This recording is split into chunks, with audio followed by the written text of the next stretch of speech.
question of whether classified information was shared, there are at least two DOD investigations. One, the DOD IG, and the second, Air Force, an investigation ongoing into whether Secretary Hegseth shared classified information. My understanding is those are ongoing. They haven't yet reached a conclusion, but they certainly haven't reached the conclusion that no classified information is shared. Am I wrong about that? Senator, thank you for the question. I shouldn't and can't comment on ongoing investigations. What I can do is echo Secretary Hegseth's testimony that no names, targets, locations, units, routes, sources, methods, no classified information from his perspective was shared. I got it. I'm sure Secretary Hegseth says he didn't share any classified information, but the fact of the matter is there are two investigations going on at the Pentagon precisely to determine in an objective and independent way whether classified information was shared. Hello, Bobby Jones here for MeidasTouch and Valor Media Networks. I'll be in the rest of the week for Ken Harbaugh. The clip you just saw is Mike Waltz in front of the Senate committee for his possible confirmation for a United Nations ambassador on behalf of the United States. Now, if the name Mike Waltz sounds familiar, it should. He most recently was the National Security Advisor to President Trump during his second administration. The issue is Mike Waltz was fired from that position, along with a couple of other Department of Defense high-level employees. The reason he was fired is very simple. He took part in what is now being called Signalgate.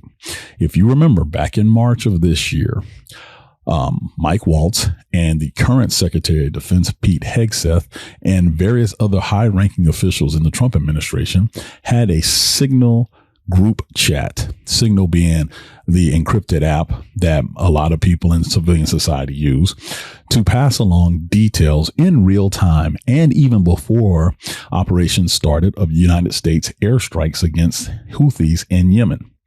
Now, just to put this in proper context, if I, a former naval officer, or anybody else in uniform were to do that, we'd probably be court-martialed, kicked out of the military, and possibly serve jail time for giving information on current ongoing operations as they occurred.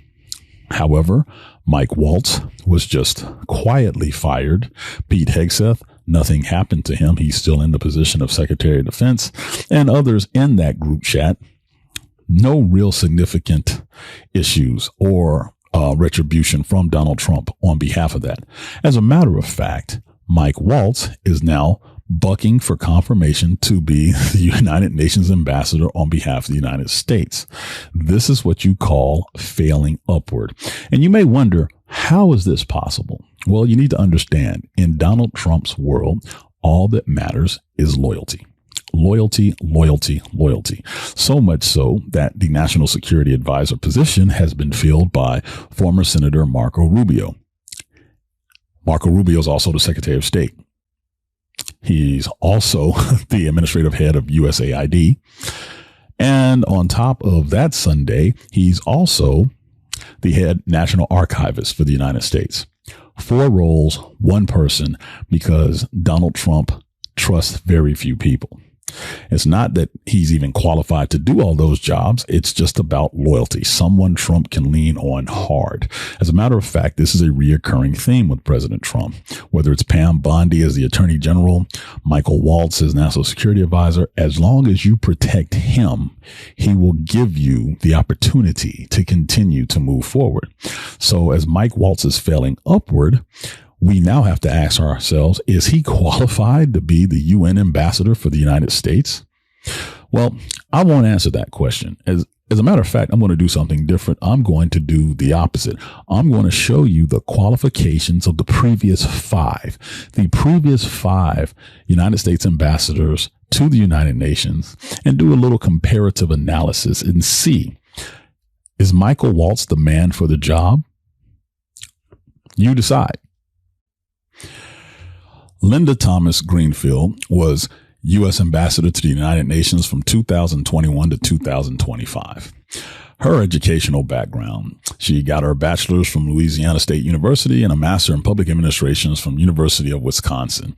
But here's where she was uniquely qualified for the position. She had a 35-year career in the U.S. Foreign Service. She served as U.S. ambassador to Liberia and held senior State Department positions, including Director General of the Foreign Service and Assistant Secretary of State for African Affairs for 5 years. She also taught political science at Bucknell University. And then after retiring, went back into the private sector as a senior vice president at a global business strategy firm. So to put it bluntly, she had over 3 decades of international diplomatic experience, which prepared her to be the voice of the United States in front of the rest of the world. It's pretty impressive. Prior to her, there was Kelly Craft. She was ambassador to the United Nations on behalf of the United States from 2019 to 2021. She had her bachelor's degree from University of Kentucky, but she also served as U.S. ambassador to Canada before her appointment to the United Nations. And she served as an alternate delegate to the UN General Assembly all the way back in 2007. And she focused on U.S. engagement in Africa. Prior to that, she was a businesswoman and a very, very successful philanthropist.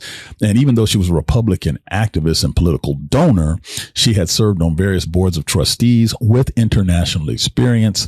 And so she was a political appointee. However, she had international diplomatic experience in a bilateral and multilateral setting prior to her appointment. Prior to her, there was Governor Nikki Haley, who served as ambassador from 2017 to 2018. Her educational background is from Clemson University, and she was the United States ambassador to the UN for 2 years. No prior diplomatic positioning. However, she was governor of South Carolina, and South Carolina is a state that has international trade in its budgeting and its actual economic model. So she had to deal with high-level executive leaders representing other countries at her level within the state of South Carolina to entice business, to shore up trade, since South Carolina also being a coastal state. That's a very significant part of their economic model. And of course, by being governor, she had a lot of political awareness and a lot of political clout that she used on behalf of the state of South Carolina.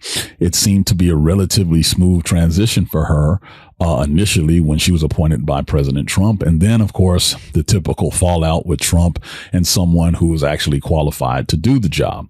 However, her time in the chair of being ambassador, no major scandals, no major leaks, nothing like Mike Waltz has on his resume currently.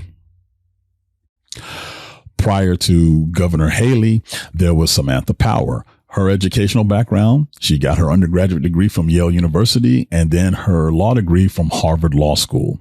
Her diplomatic experience is pretty significant. Not only was she ambassador under President Obama, she was special assistant to the president and senior director of multilateral affairs and human rights on the National Security Council for 4 years. This gave her experience in coordinating U.S. policy with the UN and global human rights issues prior to her even stepping into the role. She was also a foreign correspondent who covered the Yugoslav wars in the 90s. She was a Pulitzer Prize-winning author on her book on genocide and U.S. foreign policy. And she's also the founding executive director of Harvard's Carr Center on Human Rights Policy. She advised President Obama on foreign policy when he was a senator and campaign advisor.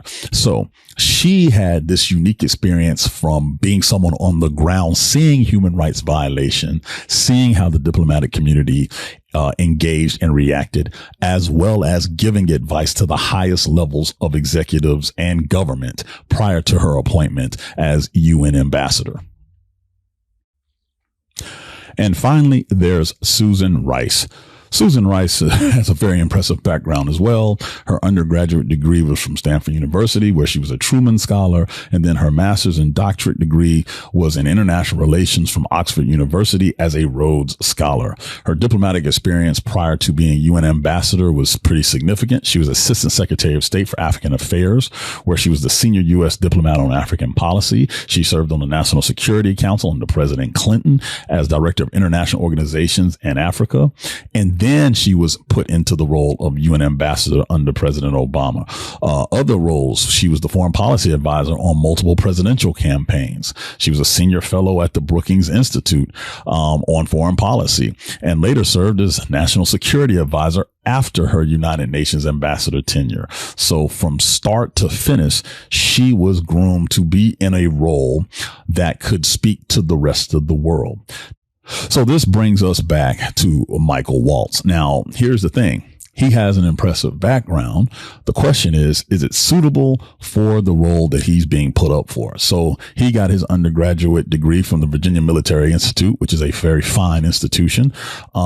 Diplomatic experience, pretty much none. He served as a career military officer, elite military officer, Green Beret, which is special forces, combat service in Afghanistan, and was on active duty and then moved into the reserves until 2023. He became a United States representative from Florida from 2019 till earlier this year, and he focused on national security. Now, he also had advised members of the Defense Department and Vice President Cheney on counterterrorism, and prior to him being fired, was the national security advisor to Donald Trump. However, he's been nominated for a position to which he has no real diplomatic experience. It makes sense for him to possibly be the national security advisor, but because of his carelessness regarding operational security, he's no longer in that role. But since President Trump seems to like him, they're nominating him for a position just to keep him in the inner circle. The concern is very simple. The United Nations is a very complex organization. I should know. I was a United Nations peacekeeper and had to deal with various elements of it personally. However, the thing about it is there's a lot of talk, very little action, and there's a lot of ego. Navigating all of that to try to get a consensus worldwide is a damn hard job. And unless you have experience dealing in the diplomatic square, something could be misconstrued. Something could be taken as an insult. Something could be taken that could change the course of human history, literally. And since Michael Waltz has already shown that at the highest levels of government, he may not have the most mature mindset, Signalgate. Do you really want him to be the voice of the United States at such a perilous time to the rest of the world? Loyalty does not mean qualified.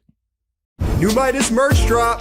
Check out the latest pro-democracy sticker packs, t-shirts, hats, sweatshirts, and more. All at store.MeidasTouch.com.